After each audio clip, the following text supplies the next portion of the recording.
Mr. McClintock. I thank my friend for yielding. Mr. Speaker, I never met Victor Dew, but I feel that I've gotten to know him since the day that he came home to Granite Bay to be laid to rest in a hero's grave in the midst of his family, his friends and neighbors, his community, and his comrades in arms. That day I discovered that his next-door neighbor is a longtime acquaintance of mine. He'd watched this young man grow up, and he was absolutely devastated. In his bitter sorrow, he represented the anguish of an entire community that had watched Victor Dew grow up to be an always good-natured, always helpful, always pleasant lad who everybody knew was destined to do great things. That same day, I met Victor Dew's younger brother, Kyle, and I think I got a fleeting glimpse of Vic in his little brother. Kyle was seated at a table with a group of his grade school friends. When I offered my condolences, one of his friends said, "Well, we came to cheer him up, and instead he's cheering us up."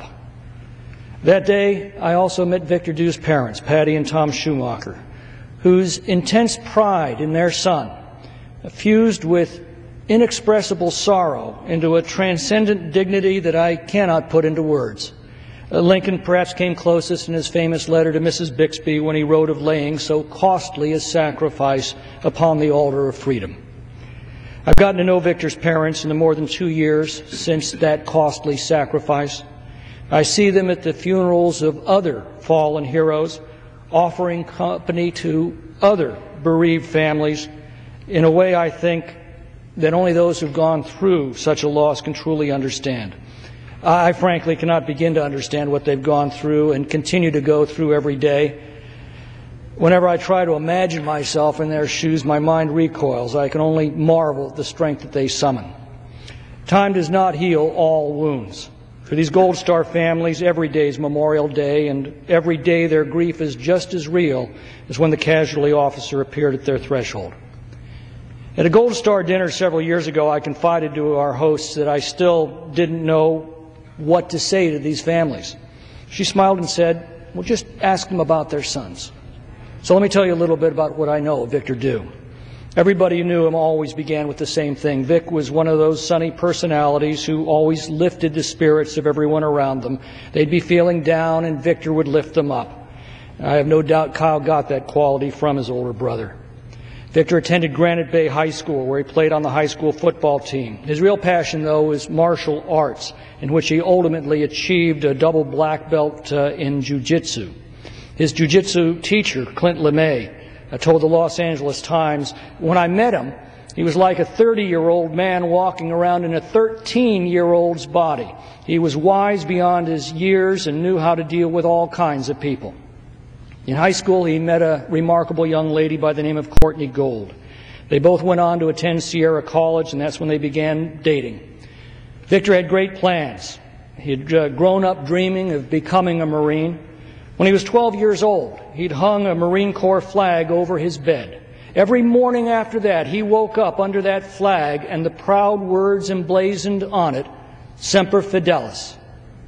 He steeped himself in military history. He was fully aware of the mortal dangers he'd face, yet in the summer of 2009, he enthusiastically enlisted. When Courtney asked him why, he said, "It's my dream. I feel like I need to do this." One of his comrades put it this way: Victor lived every day with a purpose like it was his last. He always had a joke to tell you or a way to make your day better. He'd have tough days, and instead of being negative, he'd say, "This is the kind of stuff I live for." Well, he had everything to live for. Before shipping out, he brought Courtney to one of his favorite places in the world, Disneyland, where he asked her to be his wife. They were to be married when he returned. In the Marines, he was offered a posting to a ceremonial position in the presidential detail right here in Washington, but he turned it down. He believed his duty and his destiny was to keep the fight away from our shores, away from his family and his country, and so he chose combat even when he'd been offered safe and honorable service at home. Instead of the prestigious presidential detail he'd been offered, Victor Dew chose to become one of the boys of 3-5, 3rd Battalion, 5th Marine Regiment of the 1st Marine Division. He deployed to combat duty to Afghanistan on September 25th of 2010. Less than 3 weeks later, on October 13th, Lance Corporal Victor Dew, age 20, died from his wounds after his column was ambushed and an explosive device destroyed his vehicle. Lost with him were 3 other fallen heroes.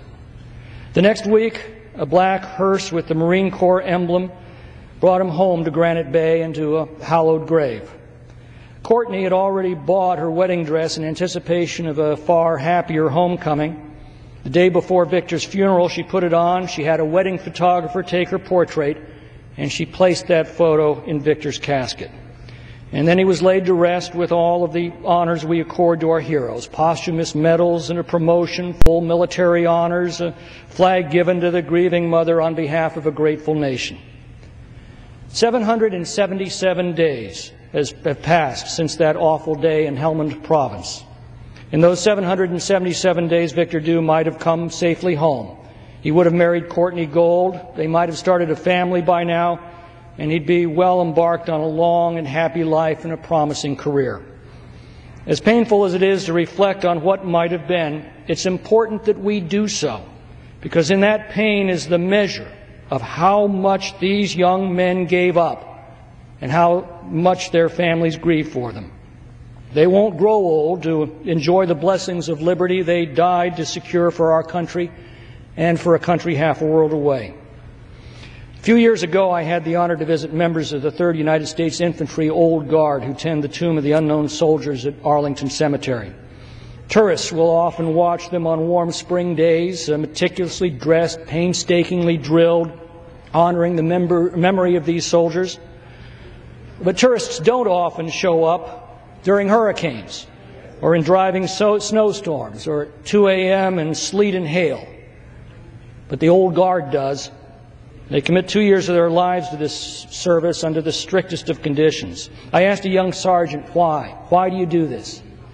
He said, "Sir, we want to demonstrate to our fellow Americans that we will never forget. Victor Dew will not be forgotten. His family will see to that. His friends and neighbors will see to that. His Marine brothers will see to that. And his country will see to that." Today, the United States House of Representatives considers legislation to name the post office in Victor Dew's hometown of Granite Bay in his honor as a simple token of that commitment. Now, all things mortal will pass. Someday this post office will be gone. Someday we will all be gone. But the selfless deeds and quiet patriotism of young men like Victor Dew are recorded not in plaques and buildings and monuments, but rather in the eternal and indestructible archives of time itself.